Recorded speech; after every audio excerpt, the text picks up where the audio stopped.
নমস্কাৰ আপোনালোক সকলোকে পুনৰবাৰ স্বাগতম নচমাই মছজিদ বন্ধুসকল পলকতে চাওক আজি 9টা গুৰুত্বপূৰ্ণ খবৰ।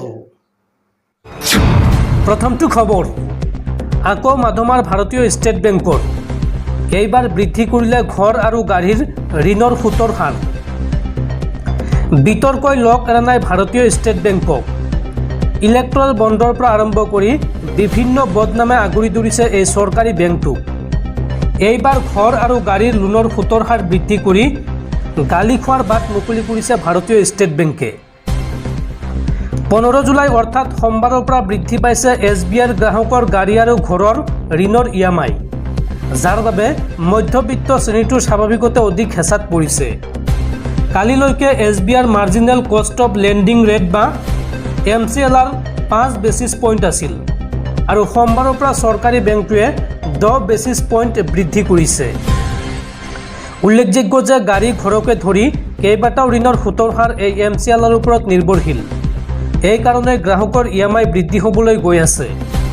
আজি SBI কৰ্তৃপক্ষই তেওঁলোকৰ ৱেবছাইটত MCLR বৃদ্ধিৰ কথা ঘোষণা কৰে।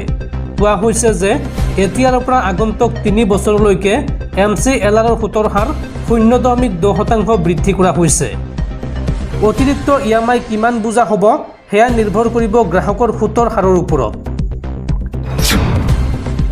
পৰৱৰ্তী খবৰ এইবাৰ বিপদত পৰিছে বিজেপি নেতৃত্বাধীন NDA চৰকাৰ। ৰাজ্যসভাত সংখ্যাগৰিষ্ঠতা হেৰুৱালে বিজেপি নেতৃত্বাধীন NDA। সংখ্যাগৰিষ্ঠতাৰ বাবে প্ৰয়োজন 113খন আসনৰ, কিন্তু বৰ্তমান NDAৰ হাতত আছে 101টা আসন।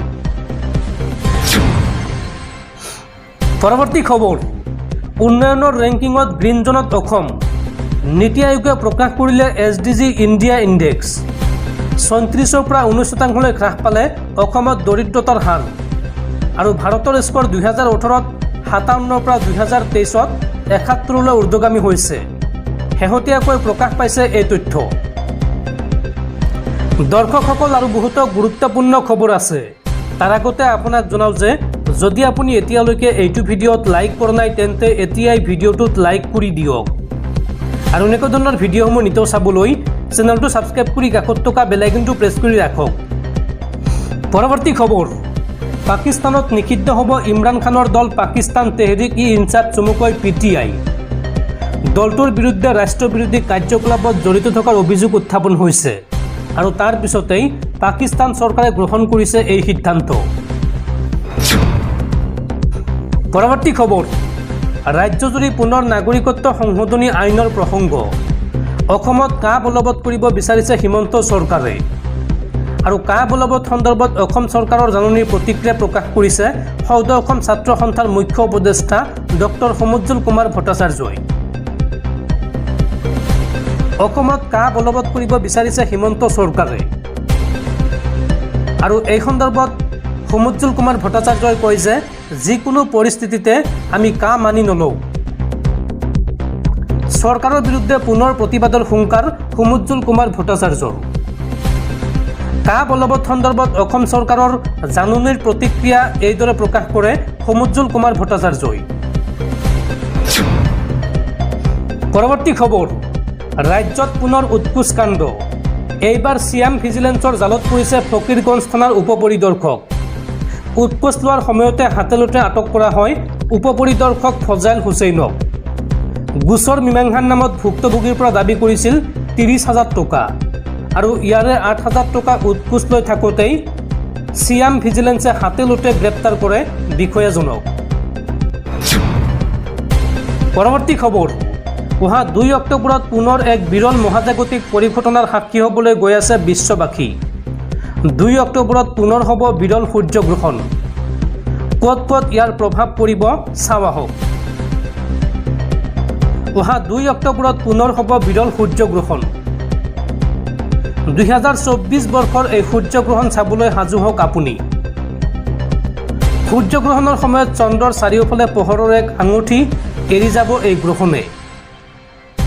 ক'ত ক'ত পৰিব এই সূৰ্যগ্ৰহণৰ প্ৰভাৱ চাওঁ আহক। প্ৰশান্ত মহাসাগৰ আৰু দক্ষিণ আমেৰিকাৰ পৰা দৃশ্যমান হ'ব এই সূৰ্যগ্ৰহণ। এই সূৰ্যগ্ৰহণ পোনপটীয়াকৈ প্ৰত্যক্ষ কৰিব নোৱাৰিব। সূৰ্যলৈ দৃষ্টি দিলেই বিৰূপ প্ৰভাৱ পৰিব আপোনাৰ চকুত। সেয়েহে টেলিস্কোপ বা চশমা পিন্ধিহে এই সূৰ্যগ্ৰহণ চাব পাৰিব। আৰু গ্ৰহণৰ সময়ত যি ৰিং অফ ফায়াৰৰ সৃষ্টি হ'ব সেয়া 7 মিনিট 25 ছেকেণ্ডৰ বাবে দৃশ্যমান হ'ব। পৰৱৰ্তী খবৰ, বিজেপিক টাইটানিকৰ দ্বাৰা ডুবাবলৈ মোদীৰ নেতৃত্ব যথেষ্ট। বিজেপিৰ লগতে প্ৰধানমন্ত্ৰী মোদীক এইদৰে খুৰদাৰ সমালোচনা সুব্ৰমণিয়াম স্বামীৰ। প্ৰবীণ নেতা সুব্ৰমণিয়াম স্বামীয়ে এইবাৰ সমালোচনা কৰিলে বিজেপিৰ নেতৃত্বক। সোমবাৰে পুৱা এক্সত স্বামীয়ে ইংগিত দিয়ে যে প্ৰধানমন্ত্ৰী নৰেন্দ্ৰ মোদীয়ে আগভাগ ল'লে বিজেপি টাইটানিকৰ দৰে ডুব যাব। উল্লেখযোগ্য যে বিজেপিৰ প্ৰবীণ নেতা সুব্ৰমণিয়াম স্বামীয়ে কেতিয়াও প্ৰধানমন্ত্ৰী মোদীৰ প্ৰতি সদয় হোৱা নাই। ইয়াৰ পূৰ্বে প্ৰধানমন্ত্ৰীগৰাকীক কেইবাবাৰো সমালোচনা কৰি আহিছে স্বামীয়ে। আনকি গৃহমন্ত্ৰী অমিত শ্বাহেও স্বামীৰ সমালোচনাৰ পৰা ৰেহাই পোৱা নাই। শেহতীয়াকৈ অনুষ্ঠিত হোৱা 13খন আসনৰ উপ নিৰ্বাচনৰ ফলাফলৰ কথা কওঁতে স্বামীয়ে আজি এক্সত পুনৰবাৰ প্ৰধানমন্ত্ৰী মোদীক আক্ৰমণৰ লক্ষ্য কৰি লয়। এক্সত স্বামীয়ে কয় যে যদি আমি বিজেপি দলটোক টাইটানিকৰ দৰে ডুব যোৱাটো বিচাৰোঁ তেন্তে মোদী শ্ৰেষ্ঠ নেতা। ইয়াৰ পিছত উপ নিৰ্বাচনৰ ফলাফলৰ কথা উল্লেখ কৰি তেওঁ কয় যে উপ নিৰ্বাচনৰ ফলাফলত বিজেপি বিভাজনৰ অৱস্থাত উপনীত হৈছে।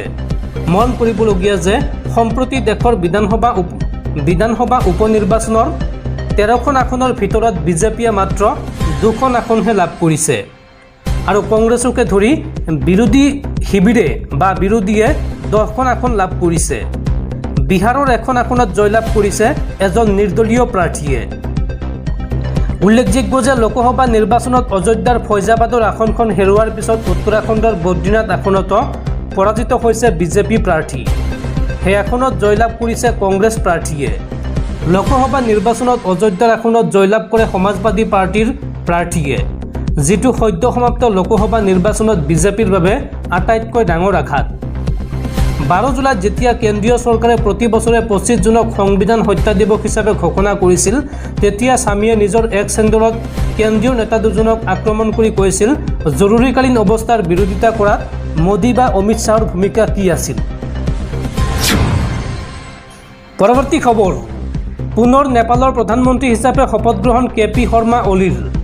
চতুৰ্থবাৰলৈ নেপালৰ প্ৰধানমন্ত্ৰী হ'ল কেপি শৰ্মা অলি। চতুৰ্থবাৰৰ বাবে নেপালৰ প্ৰধানমন্ত্ৰী হিচাপে শপত গ্ৰহণ কৰিলে কেপি শৰ্মা অলিয়ে।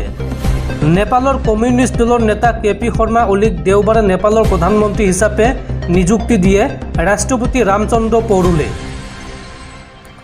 ৰাষ্ট্ৰপতি ভৱনৰ মূল ভৱন শীতল নিবাসত ৰাষ্ট্ৰপতি পৌৰুলে প্ৰধানমন্ত্ৰী অলিক শপত বাক্য পাঠ কৰোৱায়।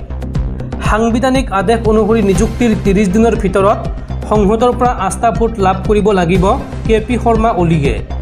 275খন আসন থকা নেপালৰ সদনত অলিক নিম্নতম 138টা ভোটৰ প্ৰয়োজন। উল্লেখযোগ্য যে নেপালত সংবিধান জাৰি কৰাৰ পাছত এইবাৰ তৃতীয়বাৰৰ বাবে প্ৰধানমন্ত্ৰী হিচাপে শপত গ্ৰহণ কৰিছে কেপি শৰ্মা অলিয়ে। সংবিধান প্ৰকাশৰ পাছত ইতিমধ্যে অলিয়ে প্ৰথম কাৰ্যকালত 2বাৰ আৰু সংবিধান সভাৰ সময়ত এবাৰ প্ৰধানমন্ত্ৰী হিচাপে নিযুক্ত হৈছিল। আৰু এই শপত গ্ৰহণ অনুষ্ঠানত উপস্থিত থাকে উপৰাষ্ট্ৰপতি ৰাম সহায়া প্ৰসাদ যাদৱ। লগতে উপস্থিত থাকে প্ৰাক্তন প্ৰধানমন্ত্ৰী তথা নেপালী কংগ্ৰেছৰ সভাপতি শ্বেৰ বাহাদুৰ দেউবা, প্ৰাক্তন প্ৰধানমন্ত্ৰী পুষ্পকমল দাহাল, প্ৰতিনিধি সদনৰ অধ্যক্ষ দেৱৰাজ গিমিৰকে ধৰি অন্যান্য ব্যক্তিসকল উপস্থিত থাকে। আৰু লগতে প্ৰধানমন্ত্ৰী নৰেন্দ্ৰ মোদীয়েও সামাজিক মাধ্যম যোগে শুভেচ্ছা জ্ঞাপন কৰে নেপালৰ নৱনিযুক্ত প্ৰধানমন্ত্ৰী কেপি শৰ্মা অলিক।